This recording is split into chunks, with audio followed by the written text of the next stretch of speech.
pode falar em protagonistas na história da expansão portuguesa para o Extremo Oriente no século XVI, entre eles estão, sem dúvida, os jesuítas. São eles que incentivam os navegadores e aventureiros portugueses a irem além de Malaca, apesar de saberem que não contavam com o apoio da coroa nessa empresa. Foram eles que lançaram as bases político-administrativas de Macau e de Nagasaki, no Japão. Foram eles os primeiros a missionar na China, ficando a 2 passos de conseguir a conversão do próprio imperador chinês. Foram também militares, construindo fortalezas, fundindo canhões e armando caravelas. Enfim, foram a alma da aventura portuguesa nos confins orientais da terra, mas como se podem caracterizar os jesuítas? O que os identifica? Os jesuítas, com qualquer ordem, têm um carisma próprio. Sei lá, enquanto os franciscanos se dedicam à pobreza e outros à pregação, os jesuítas foi uma ordem que se dedicou fundamentalmente à cultura e ao ensino, inicialmente.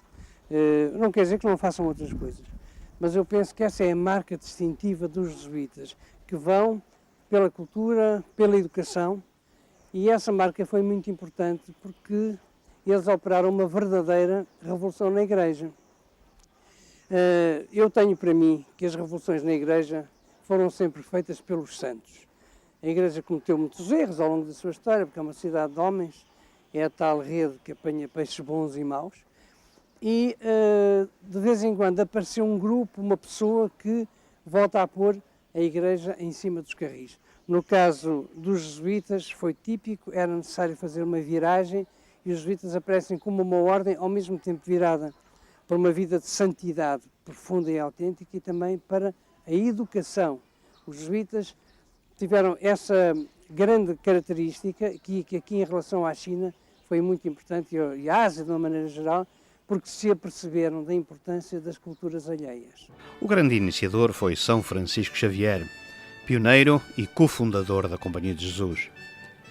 A Igreja Católica considera que terá convertido mais pessoas ao cristianismo do que qualquer outro missionário desde São Paulo, merecendo por isso o epíteto de Apóstolo do Oriente.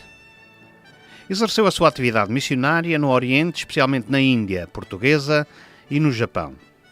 Eu penso que, de facto, São Francisco era um santo e que não era um fanático, mas era um homem extremamente determinado. Ele foi um dos fundadores, um dos 6 fundadores espanhol, fundadores da Companhia de Jesus, com Santo Inácio.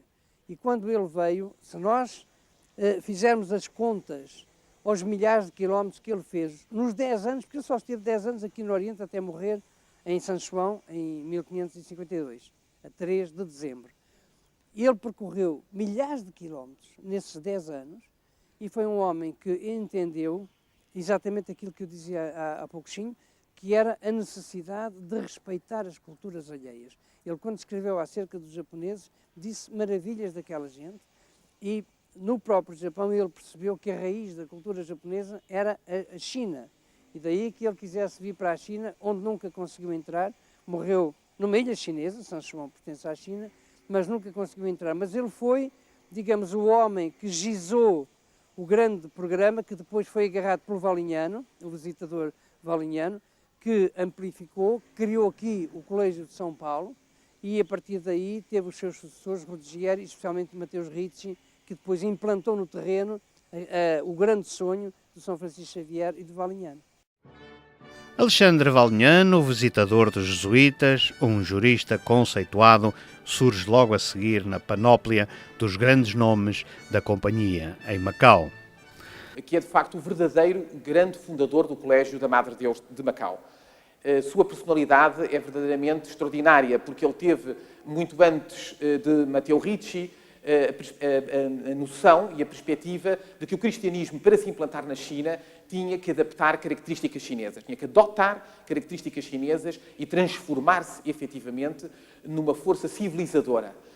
De facto, foi sob o seu impulso que este colégio se formou, que daqui se formaram, naturalmente, gerações e gerações de missionários dirigidos para a China, e que, portanto, também foi neste local que o estudo e o desenvolvimento dos estudos cínicos por parte da Companhia de Jesus sofreu um elevado impulso, que foi complementado depois com a ação em Pequim desenvolvida pelos padres do padroado português, e que foi efetivamente uma das primeiras fatores de irradiação cultural na China da cultura ocidental e, por outro lado, de irradiação para o Ocidente dos grandes princípios da cultura chinesa e da língua chinesa. Outra das grandes figuras da companhia no padroado português do Oriente foi, sem dúvida, o famoso Rodrigues, o intérprete, ainda que mais virado para as grandes questões políticas do que propriamente no domínio exclusivo da expansão da fé.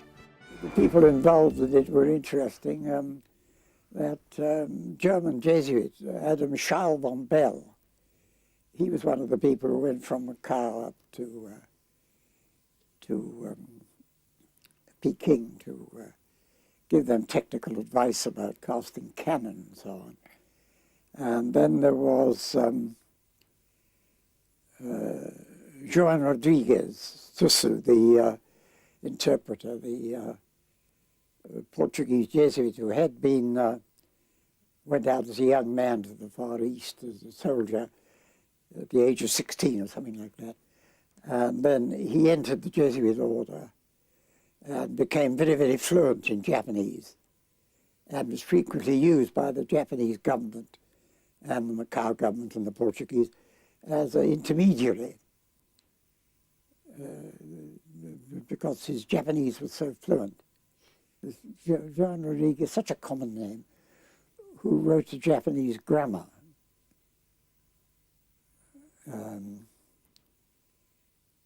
And that's very rare, of course, nowadays. Very few copies survived. But they made a very important contribution to Japanese and Western relations, cultural relations. They could, to some extent, they certainly were, and helped them. But on the other hand, they had to avoid giving the Chinese the impression that they were too closely connected with Macau. That this was, the Chinese wouldn't like that. So they had to do a balancing act. And at times they were much closer, and at other times they were more distant. Father Ricci was the same, Matteo Ricci. He was another very famous Italian.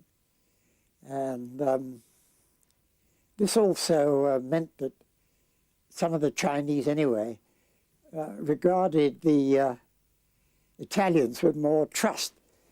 They were suspicious of the Portuguese being closely connected with Macau, and that they might turn Macau into a kind of stronghold. Well, it was. It did become that when the Dutch attacked it and were repulsed. Then the Chinese were less concerned about the danger from Macau. They realized that there wasn't the danger that they had thought. And so the relations were closer. São Francisco Xavier, Alexandre Valignano, Rodrigues, o intérprete, Matteo Ricci. Foram estes grandes nomes que, juntamente com muitos outros de igual envergadura, meteram ombros à gigantesca tarefa de converter a China e o Japão. Mas, apesar de tudo, acabaram por fracassar perante o fundamentalismo católico. Sabemos que os jesuítas chegaram a Macau por volta de 1562, 1563 e foi logo grande preocupação da parte destes missionários a aprendizagem da língua, a aprendizagem dos costumes, dos hábitos, das tradições, para penetrarem na China e realmente conhecerem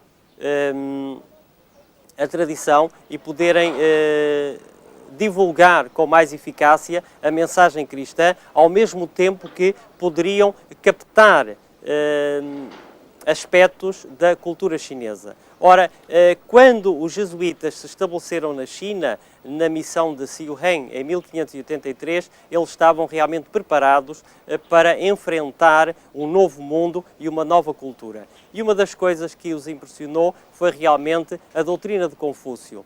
Ao contrário do taoísmo, que é um misticismo puro e, portanto, digamos, mais difícil talvez ao entendimento da mentalidade ocidental, o confucionismo tinha muitos pontos comuns com o cristianismo. Entre eles, o relacionamento entre os vários membros da família e os valores morais. Aliás, o grande mestre Confúcio punha uma tónica muito importante no altruísmo e dizia mesmo que devemos tratar os outros com correção. Digamos que em termos morais, este tratar os outros com correção se traduziria na moral cristã por não faças aos outros aquilo que não gostarias que te fizessem a ti. E, portanto, a partir deste momento, os jesuítas, numa atitude perfeitamente moderna e transcultural, num respeito muito grande pelo outro, estudaram, respeitaram a tradição e, digamos, as crenças religiosas chinesas e começaram a traduzir os clássicos para latim, para que estas ideias chinesas da sabedoria milenar fossem realmente transmitidas ao Ocidente. E nós vamos encontrar no século XVIII traduções, nomeadamente das obras de Confúcio, vamos encontrá-las no Ocidente. E estas novas ideias orientais vão influenciar pensadores como Malebranche, Leibniz e Voltaire. E, portanto, foi durante o século XVIII esta divulgação destas ideias da sabedoria oriental. Infelizmente, o trabalho dos jesuítas foi, de certo modo, interrompido com a célebre questão dos ritos, em que os jesuítas, numa atitude perfeitamente moderna, e não confundindo religião com cultura, eles aceitavam que os crentes, digamos, os chineses convertidos ao cristianismo, continuassem a cultuar os seus antepassados e a respeitar as tradições chinesas. Como sabe, vários setores da Igreja não estavam de acordo, na medida em que, se os chineses se convertessem ao cristianismo, eles teriam realmente de abandonar as crenças tradicionais. Isto foi uma polémica que se arrastou durante muito tempo. Infelizmente, os jesuítas vieram a perder esta batalha e é certo que o cristianismo e as ideias, digamos, religiosas ocidentais ficaram bastante afetadas e foi realmente um acontecimento que cortou esta penetração e esta influência dos jesuítas na China. Influência que, como sabe, não se limitou apenas ao campo religioso, mas também no campo científico e cultural. Apesar de todas as vicissitudes do tempo e da história, a companhia continua aqui em Macau e, contra ventos e marés, está apenas à espera que a China e o Vaticano se entendam para retomar a empresa interrompida do irmão fundador São Francisco Xavier.